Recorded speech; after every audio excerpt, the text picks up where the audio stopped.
শুভ সকাল। কেমন আছেন সবাই? আশা করছি ভালো আছেন। খুবই ছোট্ট একটা ভিডিও নিয়ে চলে এসেছি। আশা করছি আপনাদের ভালো লাগবে।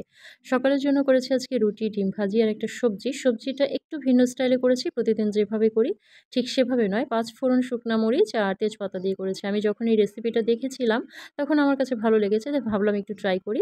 আর খেতেও কিন্তু অনেক মজাই ছিল। এরপর চলে এলাম বারান্দায়। আর আমার বারান্দায় হচ্ছে অনেক পুঁইশাক হয়েছে। অনেক না হলেও মোটামুটি হয়েছে আরকি। তো যেহেতু এতটা পুঁইশাক হয়েছে তাই ভাবলাম আজকে দুপুরের রান্নাটা এই পুঁইশাক দিয়েই করে ফেলি। আর আমার হাসব্যান্ডকে বলেছিলাম যে পুঁইশাকগুলো একটু কেটে দাও।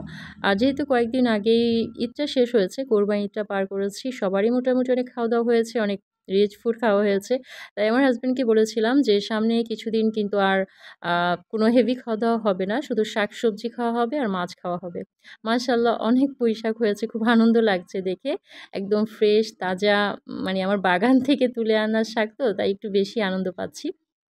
শাকটা আমি ধুয়ে মানে কেটে রেখেছি আর এখানে কিছুটা চিংড়ি মাছ আমি ভেজে মসলা দিয়ে ভালো করে কষিয়ে নিচ্ছি। আর এখন এই যে পুঁই শাকগুলো দিয়েছি তার সাথে অল্প করে আলু দিয়েছি আর মিষ্টি কুমড়া দিয়েছি।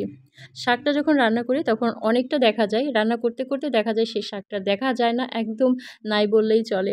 তো যেটা বলেছিলাম এখন দেখে মনে হচ্ছে যে এখানে কোনো শাক নাই। আমি হয়তো চিংড়ি মাছ আর মিষ্টি কুমড়ো রান্না করেছি।